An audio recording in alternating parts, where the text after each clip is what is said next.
Good morning. I'm Dan Hawkins, House Majority Leader, and this morning I'm joined by Michael Austin of Kansas Policy Institute. This morning we're here to talk about welfare and specifically our work requirements within the welfare system. Just to bring you up to speed, as you may have known from my Facebook posts and various things out there, we've been having an ongoing discussion with our governor.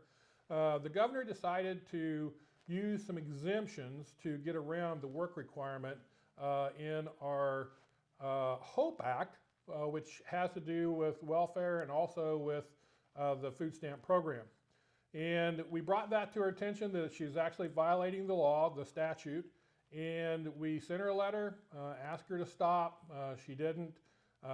Then we took it just a little bit farther, went to the Attorney General, asked the Attorney General to review our case. He agrees we have a pretty good case. And he sent a letter to the Department of Children and Families, DCF, to ask them why they were violating the law.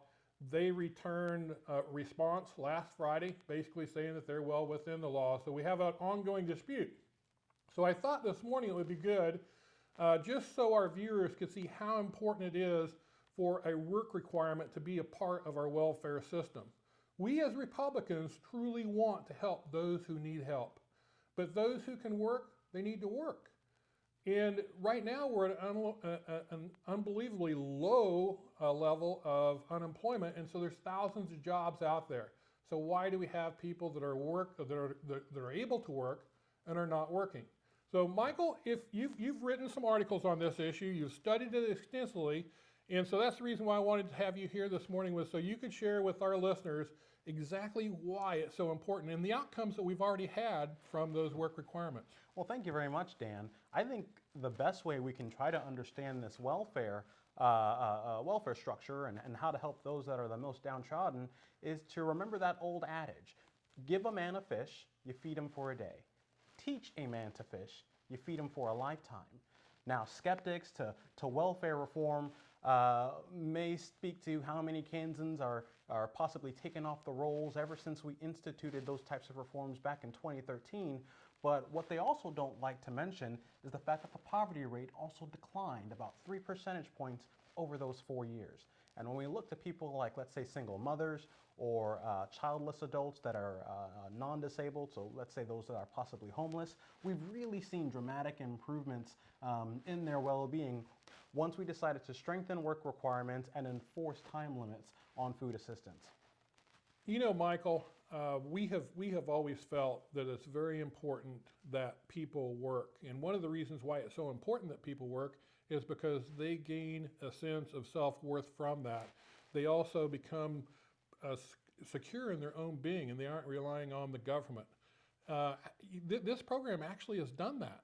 What is some of the effects of what's happened so far? Yes, you're right. I'd consider it a real safety net, so to speak. Government does have a role to find a way to finance the hard cases. And I would define a hard case would be someone who maybe would want to work but physically is unable to. But as for those who are physically able but let's say choose not to work, it's in the government's best interest to encourage them to re-engage with society once again. So when we're talking about single mothers as an example, what we saw was from the end of the recession up to 2013, so that's about 5 years, we saw the number of single mothers on welfare assistance jump to almost 50%.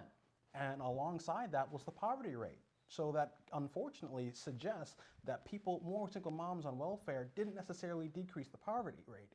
But what we did see is that once we implemented reforms in 2013, 15, and 2016, the number of single mothers on welfare dropped dramatically. And then when you look at the number of single mothers on poverty, that dropped 5 percentage points.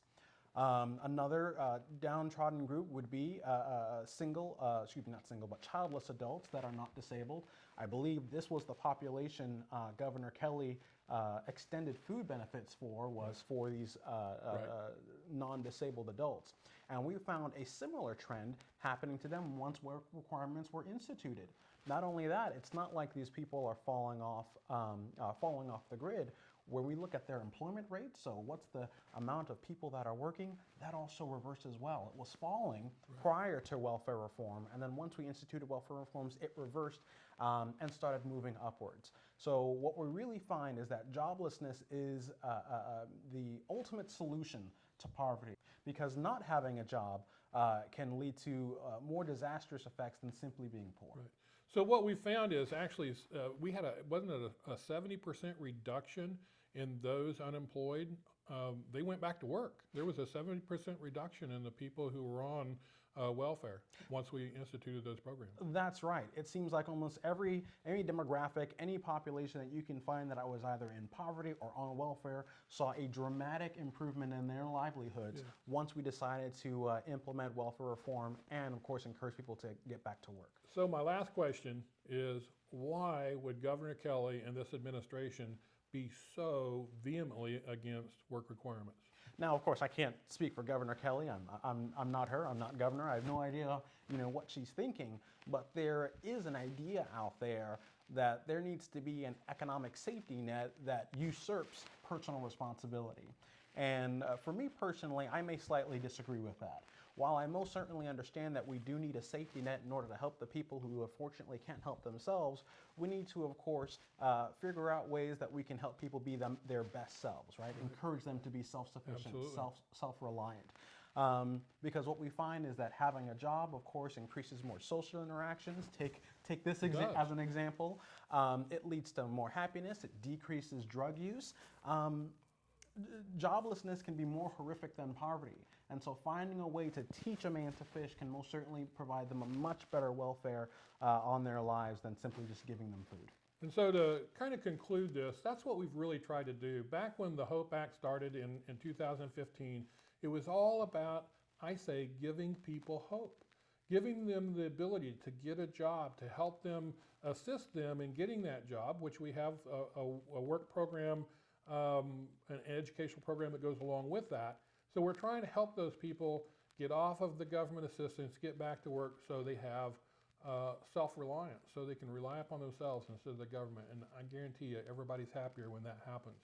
So stay tuned, because we're going to continue to press this issue. We're going to continue to work with the Attorney General. Hopefully we'll get some type of a resolution to this situation soon. But stay tuned to our Facebook, and you'll see a lot of things happen being reported as this goes along. Thank you for listening, and stay tuned. Thank you.